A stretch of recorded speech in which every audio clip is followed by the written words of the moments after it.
बच्चे फॉरेन तो जा रहे हैं और उन्हें जाने से रोकना भी नहीं है, क्योंकि वहाँ उनकी मानसिक और शारीरिक विकास का फर्क पड़ता है। पर यदि हम चाहते हैं कि वहाँ जाने वाले बच्चों को कुछ ऐसे छोटे 2 नियम दिला दिए जाए ताकि वो हमारी संस्कृति को वहाँ भी गौरवान्वित कर सके, तो ऐसे छोटे छोटे 2 नियम जो उनको भी भार नहीं लगे और परिवार को भी भार नहीं लगे, ऐसे 2 छोटे नियम उन बच्चों को हम दिलाएं ताकि वो हमारी संस्कृति को, जो भी बच्चे जाते हैं मैं उनको 2 नहीं 7 नियम दिलाता हूँ, और 7 नियम उनके जीवन के सुरक्षा कवच बन जाते हैं। ऐसे नियम जिन्हें वो बहुत आसानी से निभा सके और अपने जैनत्व की कसौटी में खरा उतर सके।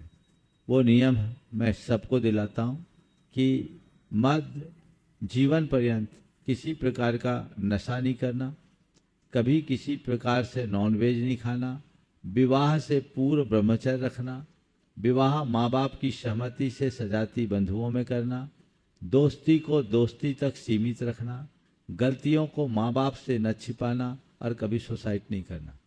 ये 7 नियम अगर बच्चे ले ले तो उनको कहीं कोई कठिनाई नहीं है। आपने 2 नियम बोला तो मैं उनसे 2 नियम में भी राजी हो जाता हूँ। उनसे इतना ही 2 संकल्प लेना कि जीवन में ऐसा कोई काम नहीं करना जिससे जैनत्व खंडित हो, और जीवन में ऐसा कोई काम नहीं करना जिससे जीवन कलंकित हो। बस ये 2 संकल्प ले लो, काम हो जाएगा।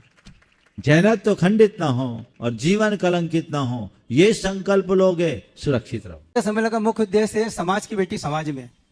गुरुजी, हम जब इस प्रकार से ये विज्ञापन कर रहे हैं समाज की बेटी समाज में, और हमारे समाज की बेटी और बेटे दूसरे समाज में बहुत जा रहे हैं, आपके मार्गदर्शन में किसी भी प्रकार से आपके प्रवचन माला में इस बात को बहुत स्पष्ट किया जाए कि समाज की बेटी समाज में क्यों दूसरी जगह जा रही है। देखिए ये चिंता बहुत गंभीर है, और मैं तो अक्सर ही अपने प्रवचनों और शंका समाधानों में भी ये बातें करता हूँ, लेकिन इसका सॉल्यूशन हमें ढूंढना चाहिए।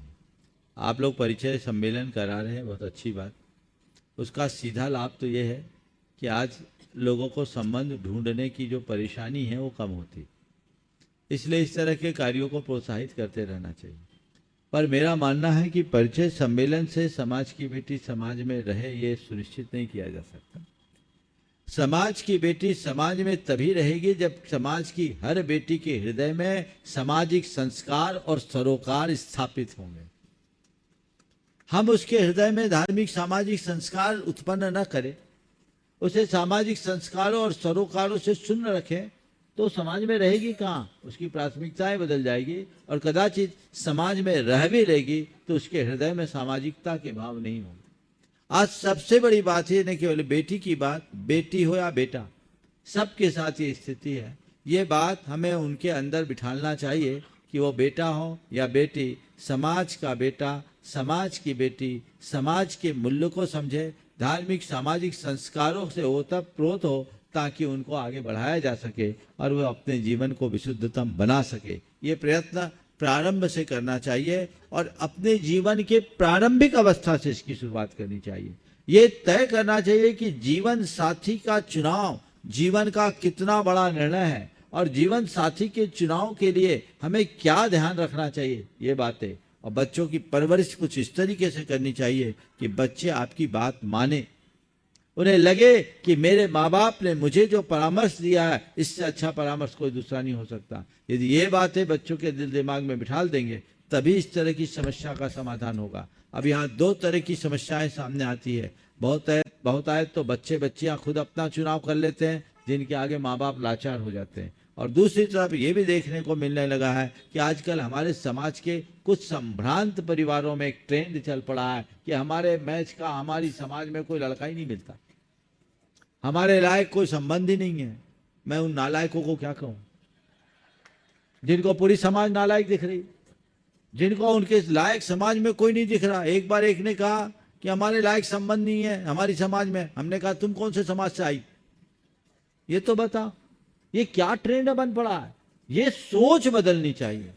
तो जो समाज के संभ्रांत परिवारों में इस तरह की उन्मुक्तता का अभाव आने लगा है, वो हमारी धार्मिक, सामाजिक और सांस्कृतिक चेतना को तार तार करने वाला है। हमें उनको जगाना चाहिए, उनको मोटिवेट करना चाहिए, और ऐसे लोगों के इस तरह के कार्यक्रमों को प्रोत्साहित नहीं करना चाहिए। लेकिन आज तो कहीं कुछ होता है, अगर बेटा बेटी अपनी पसंद से कोई चुनाव करता है और उसमें माँ बाप को बाध्य या विवश होकर के अपनी सम्मति देनी पड़ती है, मैं उसके लिए कुछ नहीं कहता, लेकिन माँ बाप खुद चलाकर अगर ऐसे संबंध करते हैं और उसमें आप अपनी सहभागिता देते हैं तो समझ लीजिए आप बहुत बड़ा नुकसान करते हैं। एक बेटी के जाने से एक पूरा वंश जाता है, उसका कुपरिणाम आता है।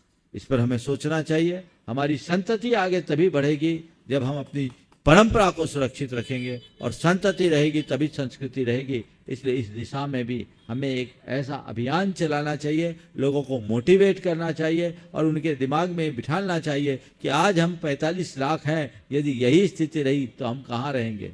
45 लाख से घटते घटते 4.5 लाख होने में कितने दिन लगेंगे? 50 वर्ष में यही हाल हो जाएगा। फिर हमारा क्या होगा? फिर जैन धर्म का क्या होगा?